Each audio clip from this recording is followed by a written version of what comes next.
Morning, everybody. I am actually starting a new job today with the Indiana Department of Transportation, doing some survey work for them. So my commute is actually going to be quite a bit longer. It used to be about 10 minutes. Now it'll be 25, basically. So the podcasts are actually going to get longer from now on, which I think will be a good thing. Yeah, so I'm probably going to be posting this video soon after I shoot it. So for a long time, the podcast will still be 10 or 15 minutes because they're the ones that I have posting for the next few months are all recorded before I'm recording this. But eventually the podcast will become a little longer, about 25 minutes each. So I want to continue our discussion about the Franciscan School of Theology and give some reflections on Blessed John Duns Scotus, who is one of the other major players, I would say, within the Franciscan School of Theology. Last time in this series, we went over St. Bonaventure, talked about a number of his works, his writing style, things like that. So I want to do something similar for Blessed John Duns Scotus. Now, full disclosure here, I do not know as much about Blessed John Duns Scotus's writings as I do about St. Bonaventure's. I've read a lot more of St. Bonaventure's work than I have Scotus, but I have read some of Scotus, a number of his bits of his ordinatios, which, to my recollection, an ordinatio is basically a work, I think it almost means like outline, or something like that. And it's basically a work where the author would give the outline of his entire, all of his views on a subject. So philosophy or theology was basically what Blessed John Duns Scotus was writing his ordinatio on. And it's quite a long work. There are 4 ordinatios, 4 books of the ordinatio. The first one, it seems, is almost totally in English now. There are a few of his distinctions, which are kind of like chapters within the work.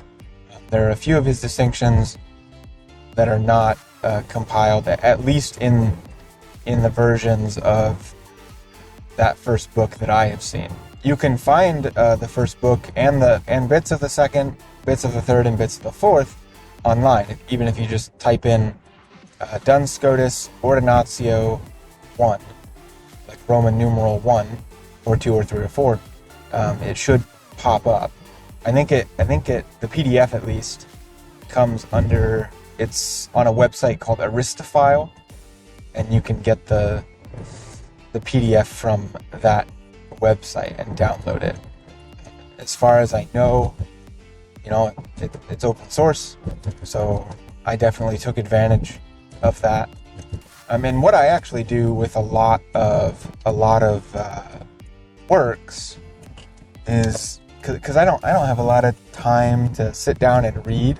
I'll read in the mornings and I read on the weekends, a little bit at night maybe, but I don't have a whole ton of time just to sit down and actually read. And so one of the real benefits of modern technology is that if you have a PDF of a book, you can really easily turn it into an MP3 file.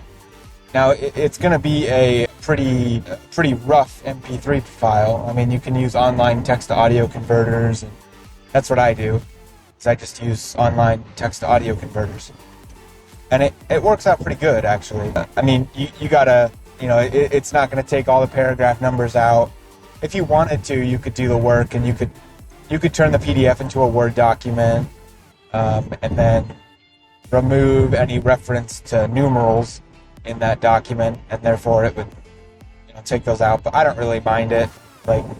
Most of these works, the paragraphs are numbered, right? And so it definitely brings an interesting, because every few minutes or even 30 seconds or so, whenever it hits a new paragraph, it says a number, which I don't find that annoying. I actually find it a little helpful because I can kind of keep track.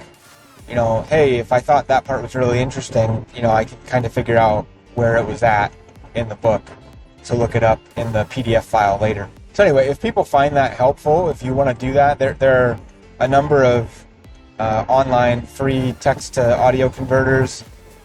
There's one that I've found that is, you can do an unlimited amount of characters, and you can use it in an unlimited amount of time. So I find it very helpful. It's called SEO, text-to-audio converter, SEO. So anyway, so I guess I want to get now to what are my thoughts on Blessed John Duns Scotus, his writings, things like that. First off, just to give an overview of what time he lived, who he was. He, along with St. Bonaventure, they were both Franciscan friars, which makes sense. They're the key players within the Franciscan school of theology. And he lived from basically I want to say, like the 1250s, 1260s, until the early 1300s. So I think it was like 310 or something that he lived. I probably don't have those dates exact, but you get the idea. That's like around the area of time when he lived. Mid to late 1200s to early 1300s. I personally, I don't know about you guys, but I don't have a lot of interest in like exact dates on most things. Just to know the general idea of when things happened, I think is really all that I usually need, and to have like a timeline in my head of history. I find that very, very helpful. You know, just to have from all of known history, you know, I have a timeline in my head from studying it about, you know, the sequence of events, basically, or large events, right? And I find that very helpful just in life, for life in general, because, you know, the adage, if you don't know history, you're doomed to repeat it. And I don't want to be caught repeating, especially the more horrible instances in history. So he lived around that time, mid to late 1300s to mid to late 1200s, 13th century, to early 1300s or the 14th century. It took me a long time to like get used to switching from like saying 1300 is the same as 14th century. I don't know if anybody else has feels the same way, but it like took me a long time to kind of get that down in my head, you know. I don't know, maybe I'm just not as smart as other people, but it definitely took me a little while to get used to doing that. Anyway, so his writing style, Scotus's writing style, is quite different from St. Bonaventure's, I would say. Because he's a very philosophical thinker. His main like thrust, I think, is philosophy.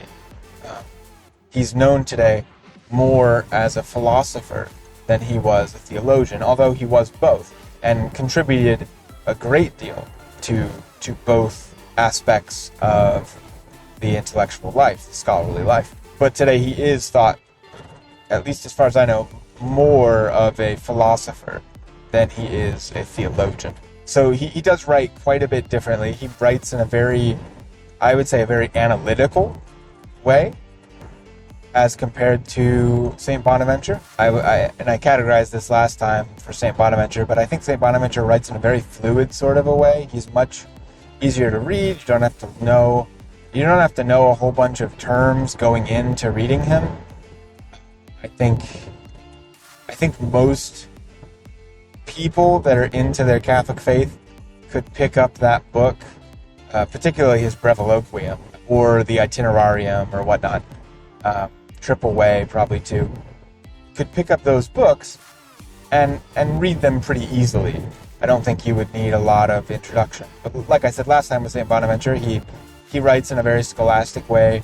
You just have to get used to his writing style. He kind of writes so that you create these trees of connections in your mind.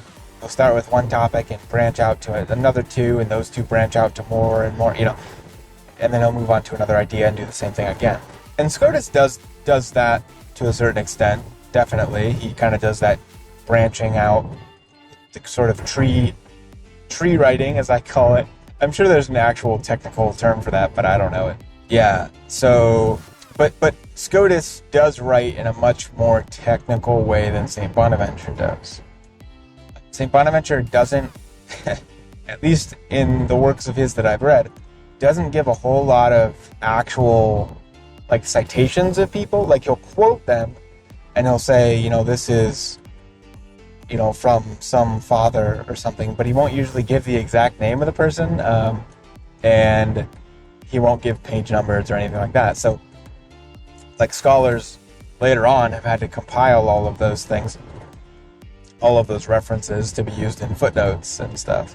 Whereas Scotus, it seems in the writings that I've read of him, that he, even in the original text, cited like crazy, giving even the exact location of things within certain documents. Like, he cites Aristotle, Avicenna, Averroes. So for those of you who don't know, Aristotle was a Greek philosopher, ancient Greek philosopher, lived in the 300s BC. Averroes was a Muslim philosopher who lived in the 1000s, the 11th century, I believe.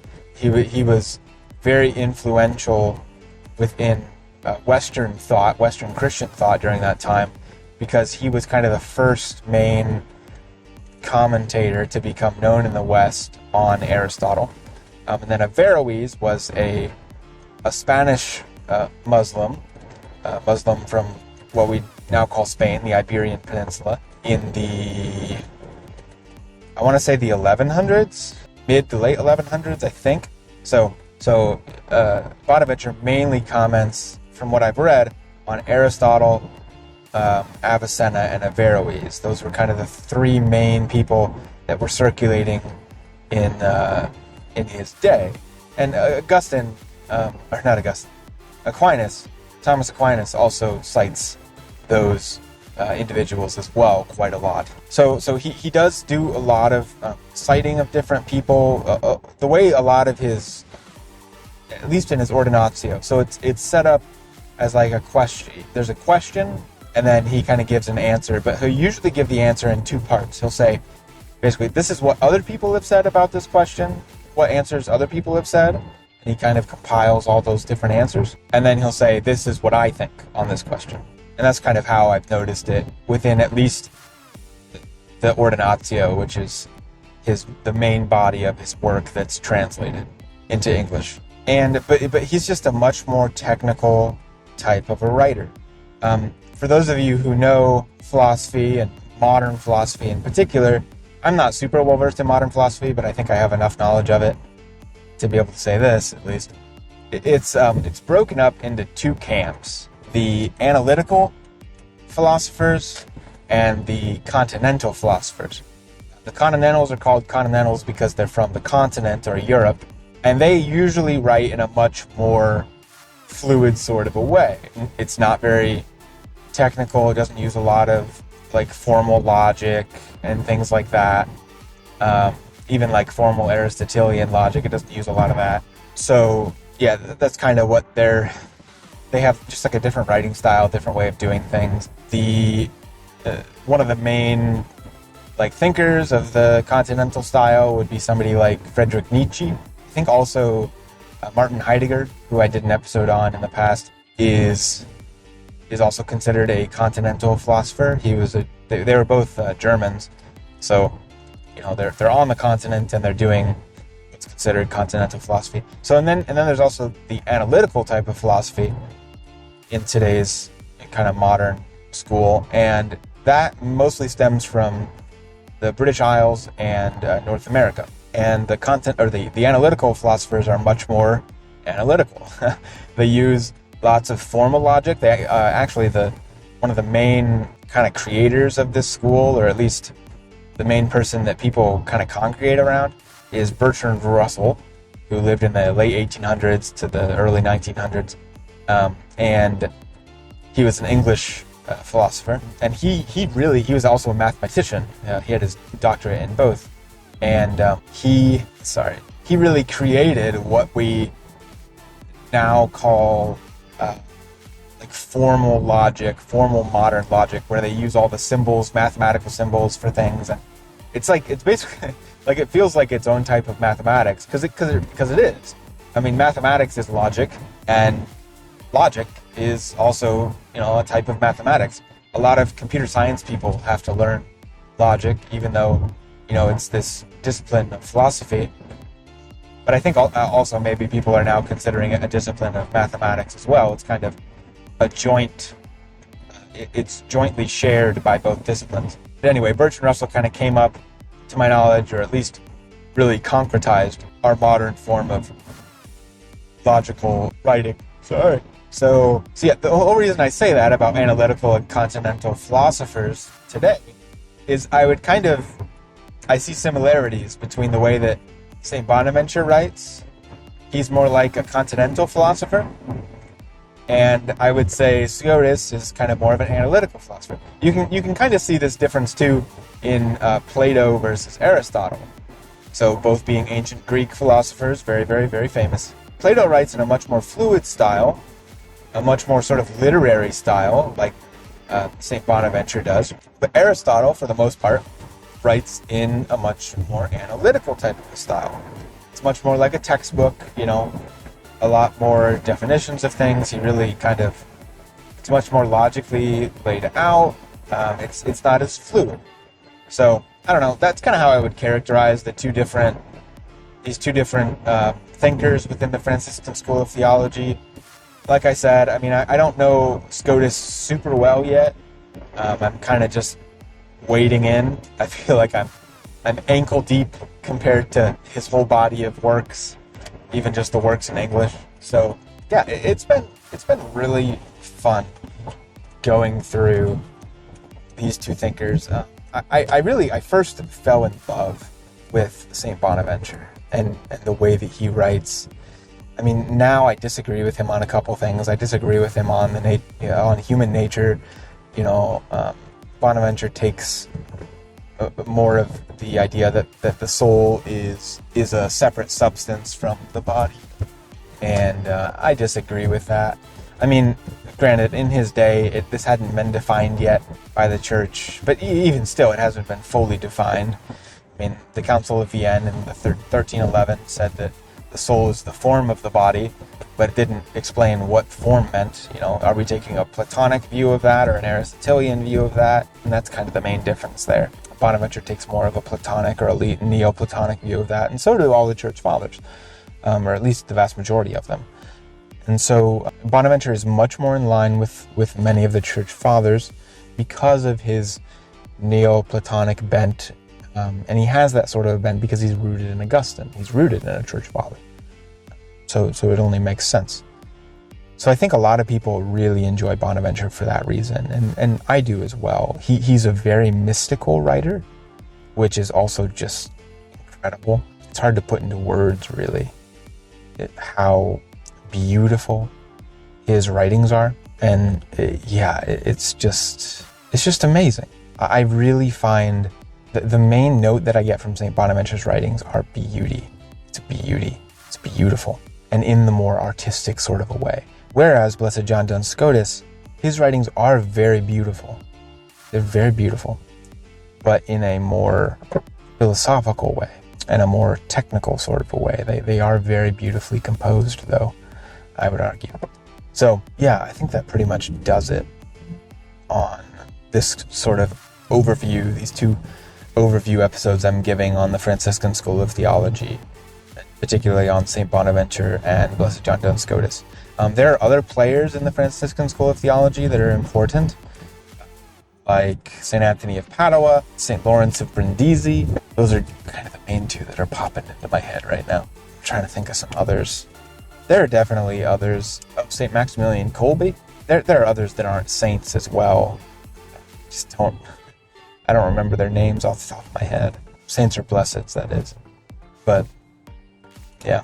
All right, so I think that pretty much does it for this episode today. I'm almost to work here, and we will pick this up on the flip side. All right, thanks, y'all.